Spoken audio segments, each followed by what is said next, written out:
chronique bi ñëwaat ci plateau bi. Tok Tok Sénégal.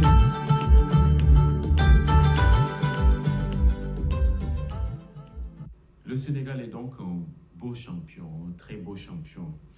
Nous sommes entrés dans le club des 15 nations africaines à avoir soulevé la coupe.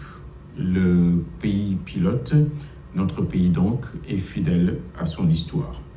La génération 2022 marche sur l'eau. C'est le triomphe au final de l'humilité, le seul manteau, l'unique parure des géants et des grands. Merci donc pour ce moment. Momentum, douce béatitude, 7e ciel, le dernier coup de pied réparateur de Sadio Mané le magnifique est un pied de nez au destin. Il a délivré le peuple. Près d'une semaine après cette belle pommade, ce baume au cœur, l'ivresse commence à se frelater. Elle a effacé des tristesses et a mis la poussière du salmigondi politique sous le tapis. Le trophée a beau être grandiose, les rabat-joie font partie de la fête. Il faut donc les écouter. Il n'est nulle part au monde où un trophée a pu caler dans le ventre un repas bien garni. Le ventre, on le sait, est le deuxième cerveau de l'homme et partout ça réfléchit. Le soufflet va donc retomber. Les factures et les charges fixes vont tomber à leur tour. L'inflation est une mer démontée. Le temps des tempêtes fait que la coupe partout déborde. Le consommateur est un spectateur d'un spectacle où l'on casse du sucre dans son dos. C'est le prix à payer, dit-on, pour sauver la compagnie sucrière sénégalaise. Le sacre continental est une consécration. Le quotidien des Sénégalais n'en sera pas plus simple. Le coût de la vie va continuer d'exploser. Les ministres en place qui prennent des arrêtés ont au-dessus de la tête une épée de Damoclès. Le remaniement est encore une arlésienne. Le futur Premier ministre, qui est dans la tête du président de la République, ne pourra que proposer du sang et des larmes. Il n'y a plus d'État-providence. Il y a seulement la rigueur et le choix de l'embarras. Ce qui veut dire la précarité, donc, il faut se serrer la ceinture. En somme, l'université est l'école de la privation. L'école privée et l'école publique se complètent, mais dans notre pays, elles ne sont pas d'égale dignité. L'une étudie, l'autre est en catalepsie. C'est le 8e plan d'action pour les syndicalistes dans le moyen secondaire. Les parents d'élèves outragés promettent de battre le pavé ce samedi. Les chemins de l'enfer sont pavés de bonnes intentions. Le football est une nouvelle religion. L'éducation, la formation, mais également la culture sont en déréliction. Fermer une école, c'est ouvrir une prison. C'est ce que disait Victor Hugo. Le Sénégal est en tête dans le ranking du football en Afrique et même dans le monde. Pourtant, le pays continue de marcher sur la tête. Tok Tok Sénégal.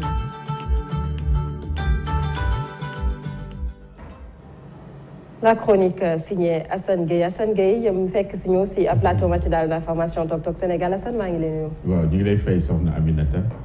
di la ndokkeel ci aljuma ji. di la ndokkeel yow itam Assane doon waxtaanee Coupe d'Afrique des Nations ndam li nga xamante ne gaynde Sénégal am nañ ko coupe bi nga xam ne indi nañ ko ci réew mi waaye itam jafe-jafe yi nga xamante ne moom la ñuy nemmeeku jamono ji ci wàllub njàng ak njàngale ak wàllub dund bi. waaw d'accord mun nañ tàmbali ci Lions yi comme mbir mi jeexagul lu ñu wax ci dans la chronique mooy Sénégal c'est un beau champion. maanaam lu mu am ni mérité na ko parce que réussite 100% la en tout cas la campagne fan lañ ko wekk wala wéer mooy que ba tournoi bi jeexee Sénégal moo am le meilleur joueur Sadio Mané, le meilleur gardien de but Edouard Mendy ak le meilleur entraîneur Aliou Cissé. bu ñu paree dañu def aussi ce qu'ils appellent équipe type mooy équipe bu nekk nga xool ban jour moo fa gën a aay wala ràññeeku wala ràññee Sénégal am na ci ñeent loolu aussi lu am solo la wax nañu aussi que victoire bi ñaar moo ko andi bu ci jëkk mooy c'est le courage maanaam la force de caractère beneen bi lu ñuy wax humilité mooy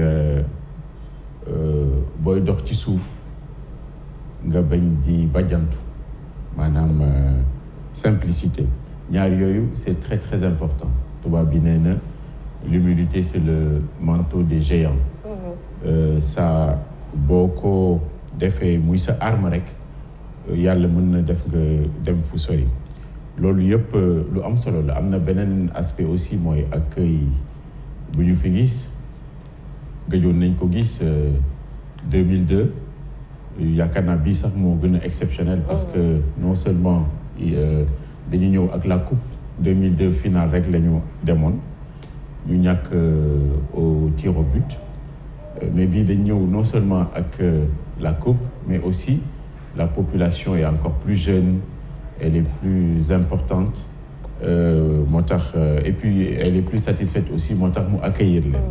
am na beneen mbir aussi gis nañu que bu ñu ñëwee am na lu may tuddee cessez-le-feu des politiciens waaw gis nañu ñëpp nga xam ñu ñëw ci mbir mi loolu lu baax la.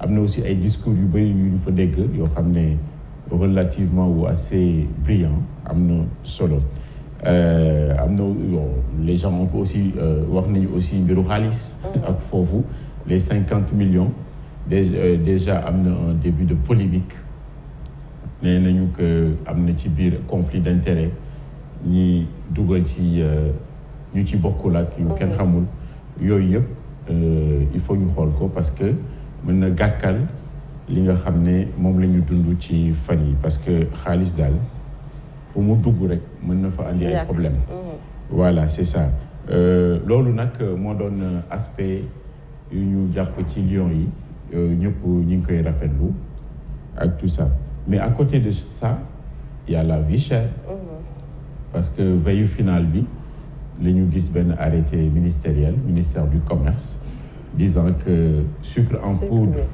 waaw dafay yokku ak tout ça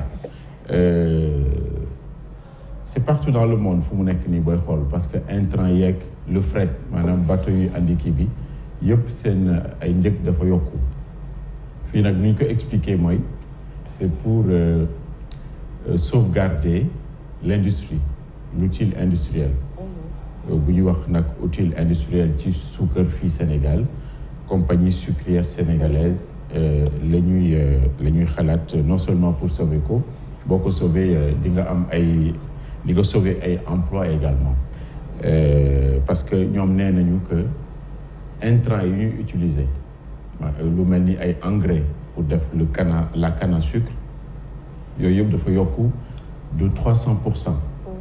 bu ñu ci bu loolu wéyee rek mën na leen sëngeemloo. voilà loolu moo doon kii bi mais ce qu'il faut dire la vie va être de plus en plus chère loolu moom il faut que tous les Sénégalais le sachent. ñu xaar. waaw muy loyer muy alimentation les frais de bouche mbiru santé mbiru éducation lépp day gën di cher kooku moom la seule solution pour man mooy c'est de faire des économies mooy yamale say bëgg-bëgg parce que le monde est trop compliqué et les 30 glorieuses wala ay état-providence le fait que nit ñi dañuy ñëw par exemple dugg ci restaurant du ñu fay lu ñuy wax raser gratis loolu moom amatul fenn il faut que tout le monde l'intègre am na aussi mbiru école bi demain par exemple les parents d'élèves dañuy def sit-in fii à Dakar pour dénoncer la paralysie de l'école école publique le moyen secondaire maanaam les collégiens nga xam ne enseignants yi foofu depuis 2 mois pratiquement depuis le début de l'année scolaire waaw dañoo banque seen loxo maanaam daal ay plan d'action la ñu am fu mu nekk nii ñu ngi seen 8e plan démb sax le 8e bi jeex xam naa semaine prochaine dinañ dugg ci 9e mais am na ay négociations yu ñuy entamer encore ce week-end espérons que dina am solo mais loolu mooy lan la priorité des priorités c'est l'éducation à côté de la santé pour un pays normal c'est pas le football on peut avoir des coupes ak tout ça mais ça va pas amener nu mu tudd le pain ak yu demee noonu c'est l'éducation wax naa ko fii maintes fois c'est le conservatoire de la citoyenneté bu baaxee dëkk bi dafay jàpp bu baaxul dëkk bi y a beaucoup de délinquance et de déperdition te loolu kenn ñaanu ko éducation c'est très important am na bindkatu tubaab nasaraan boobu ñuy wax Victor Hugo nee na fermer une école c'est ouvrir une prison école c'est très très important les prisons c'est ce qu'il ne faut pas souhaiter donc bon aspect yooyu lañ jëloon il y a aussi le remaniement nga xam ne ñi ngi koy xaar ba léegi président nee na il connaît déjà dans son esprit le futur chef du gouvernement mais ba léegi ñi ngi koy xool ça peut tomber à n'importe quel moment mais en attendant il y a un gouvernement nga xam ne bu fekkee dañuy annoncer ay remaniements il ne fait que gérer les affaires courantes maanaam quasiment il y a duñu liggéey et ça pour un pays en construction tout ce temps-là qu'on gaspille c'est pas concevable donc et puis dafa am lu ñuy wax un peu de torture épée de Damoclès bu ñu nee affaire dañ koy changer affaire yi toog changé wul ak tout ça il y a un peu de torture psychologique pour les ministres donc sujet yooyu la ñu tàmmoo ak tout ça mais di ñëwaat di féliciter les lions ak yooyu mais il faut aussi qu'on capitalise sur leur succès parce que man maa ngi woon fii 2002 même 2019 bi Lions yi bu ñu doon enchaîner ay victoires di gagner ak tout ça nit ñi dañuy mobiliser defar dëkk bi raxas ko setal ko ak tout ça cette fois-ci gisuma ko bu baax et pourtant on a la coupe dëkk bi nag surtout fii Ndakaaru laaj na defaraat toppatoo parce que dëkk bi salte na président ci boppam il a dit de retour à Dubaï jamono yële ak tout ça Ndakaaru comme sën mais c'est vrai c'est pas possible dëkk bu setul ay microbe day bëri foofu microbe bu bëri ay maladies day bëri foofu ak tout ça donc il faut qu'on s'occupe de cette ville et puis Dakar est une ville extrêmement violente trop mécanisée ak tout ça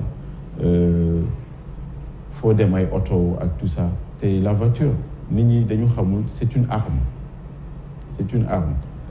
lu muy andi ay accident rek lay andi ak tout ça mais ça ne sert pas à grand chose donc il faut que nit ñi capitaliser sur cette victoire le tourisme ñëwaat nit ñi gën a régler gën a bëggante ak tout ça mais pas bëggante de façade de bëggante bu sincère voilà les passions toxiques là ñu wàññi ko maanaam di wax ci nit ñi ak patati ak yu demee noonu c'est pas intéressant war na andi daal loo xam ne ce que je pourrais appeler épiphanie maanaam mu jur lu baax pour chacun d'entre nous, les 17 à 18 millions de Sénégalais. En tout cas, la coupe doit changer beaucoup de choses, Assane. di ko jaajëfal bu baax ci chronique bi nga xamante ne indi na ko vendredi tey chronique bi nag dellusiwaat ci li nga xamante ne mooy actualité Sénégal coupe bi li nga xam ne mooy dund bu cher bi ak lu jëm ci wàllub njàng ak njàngale jafe-jafe yi nga xamante ne moom lañ ci nemmeeku waxtaan bi ñu ci fas yéene amal ëllëg aussi gouvernement ak syndicat. Assane Gueye, merci beaucoup. Merci beaucoup Aminata et bonne continuation, bon courage. Allez, merci beaucoup Assane Gueye mu nekkoon chronique bu Assane Gueye beneen aljuma inchallah mu teewaat fi ak beneen chronique ñëwaat ci actualité bi nga xamante ne moo gën a fës ci semaine bi. ñu yegg si nag ci ponk bi nga xamante ne mooy ponk bu mujj matinal d'information aljuma tey